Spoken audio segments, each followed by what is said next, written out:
Hey, it's Rocky here from SpeakSpanishFaster.com, and in today's video, I have a kind of a funny story for you that can help make learning Spanish a little easier and make it less depressing. So recently, I went to Madrid. I went to Spain for the very first time, and I love it there. It's one of my favorite. Madrid is probably my favorite city in the world so far. Of course, I want to travel to other cities. It's between Madrid or Paris, but because of the language barrier, I would have to choose Madrid.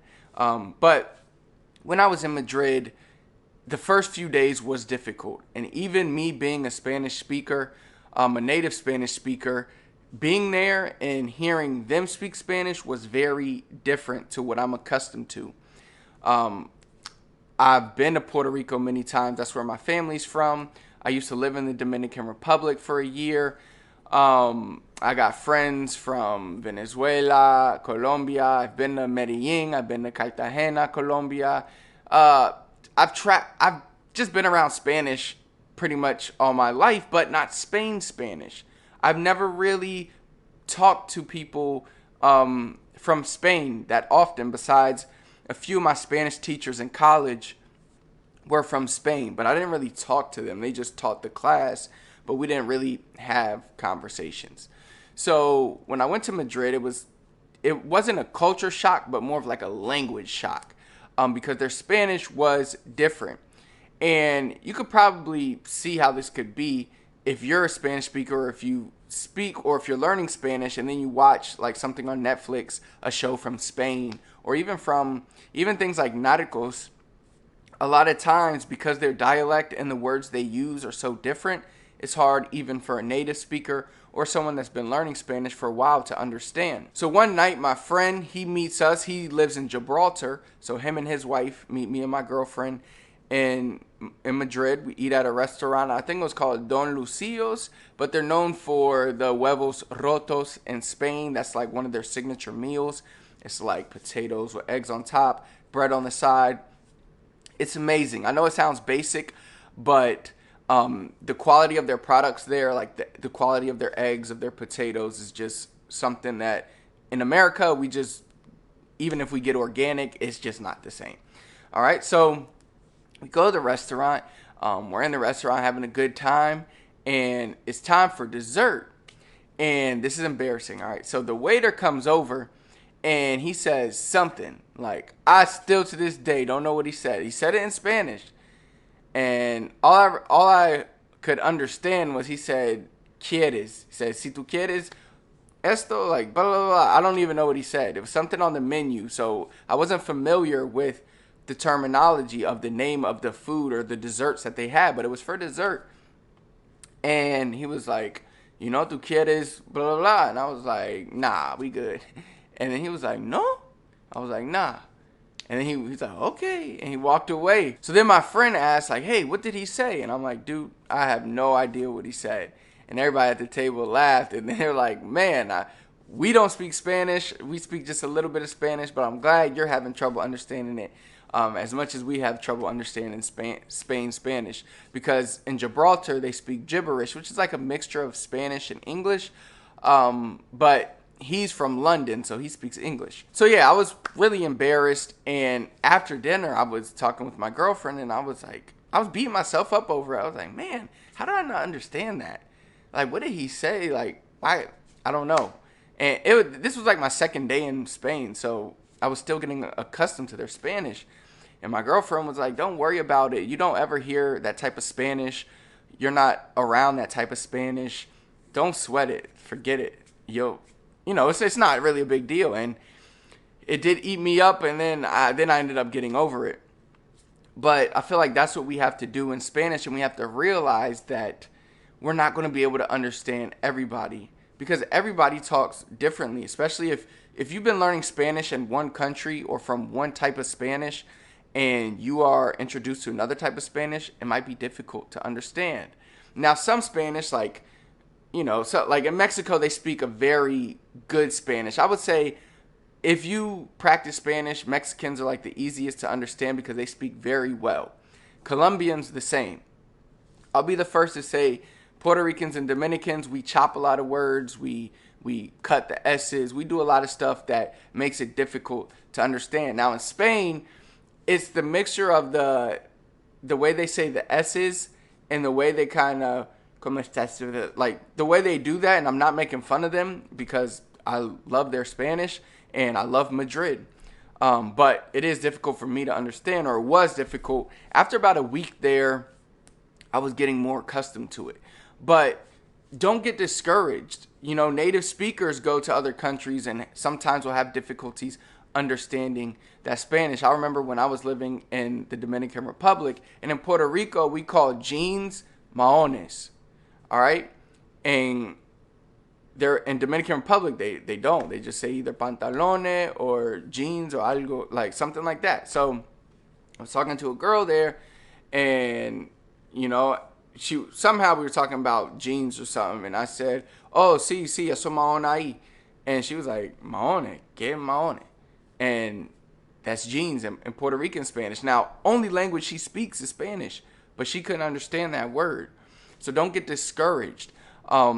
Another story from Spain, I remember I was going to get ice cream, and this is switched the story. I was speaking Spanish to a Spaniard, and they couldn't understand me. So get to the ice cream thing, and I didn't know if it was ice cream or frozen yogurt. So I asked the lady, I said, "Esto helado?" So what I said was, "Esto es helado," but in my Caribbean Spanish, "Esto helado?" And she was like, "¿Qué?" I was like, "Esto es helado." She was like, oh. Blah, blah. And then I forgot what she said to me, but she pretty much told me that it was ice cream. And it's just funny how I had to say it like 2 or 3 times for her to understand it, and I had to really break it down to "Esto es helado" for her to understand what I was saying. So it just goes to show, and if you're a native speaker watching this video, I'm sure you have friends that might be difficult to understand at times if they're from a different country. Because you go to Dominican Republic and they talk like, "Oh, ¿qué lo que está pasando contigo, mi hermano?" And they talk like that. And it's difficult to understand if you're not accustomed to that. And then in Puerto Rico, it's like, "Mira, ¿qué lo que está pasando con esa gente?" Like, so if you're not accustomed to the rhythm and to the words they use, and not only the words they use, but the way they use those words, do they cut the letters? Do they, like in Puerto Rican and Caribbean Spanish, we cut the S's. Instead of saying hablado, we say hablao. So in the example I just showed, instead of helado, I said helao.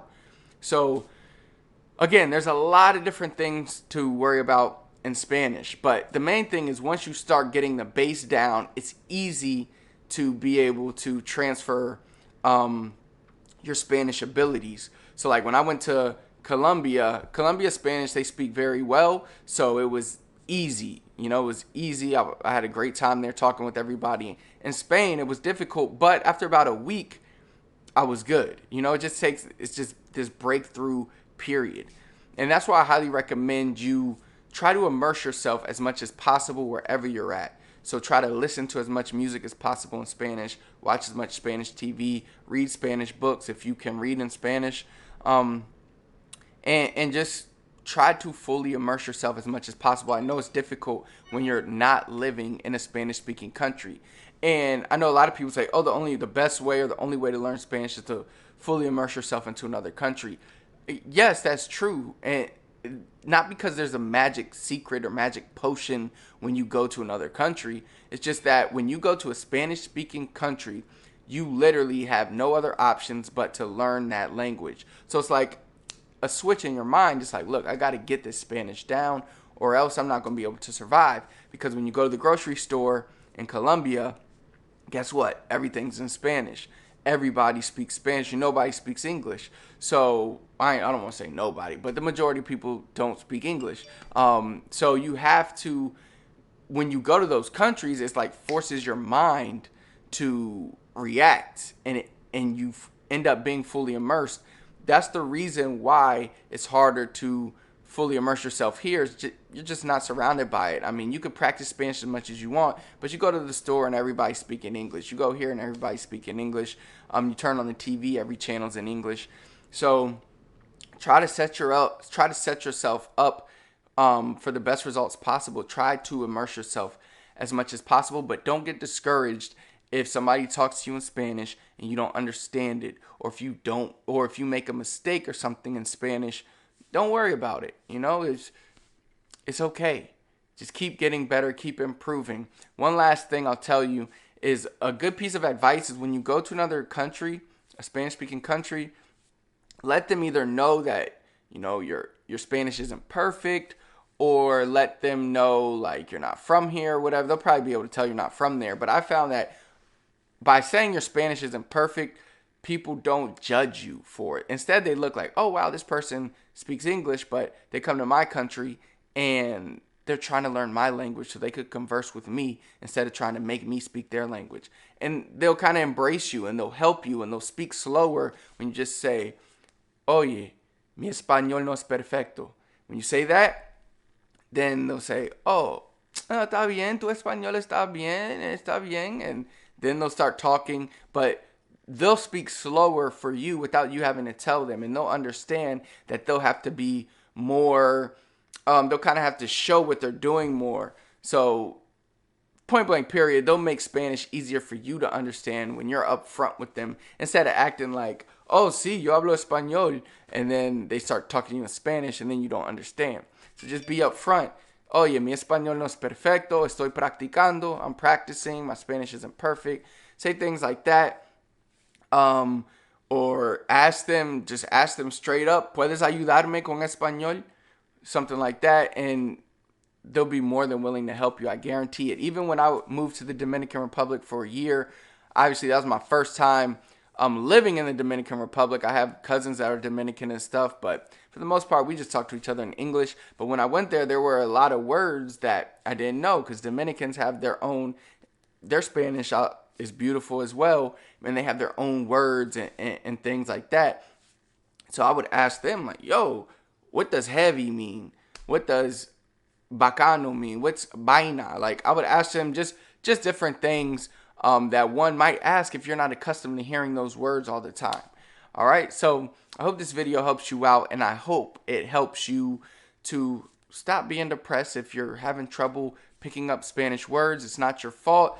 Everybody talks different. Everybody has different accent, different speed. There's a bunch of stuff. But if you keep working on your Spanish over time, you will improve with your conversation ability, and you'll continue to improve your Spanish. Definitely check out some other videos on our channel that will help you improve your Spanish, help you understand Spanish. And if you're really serious about taking your Spanish to the next level, I have a free Spanish course for you. It's a little mini course. I'll put that link in the comments for you. Just click that link, go to the page, and I'll tell you all you need to know about how to get that mini course for free. Again, it's yours free. Go check it out right now. Again, speakspanishfaster.com. If you enjoyed the video, do me a big favor. Hit the thumbs up. Comment below. Let me know what else you need help with, if anything. Last but not least, please do not forget to subscribe to our channel. Turn on notifications so you never miss another video. Until next time, I'll see you then.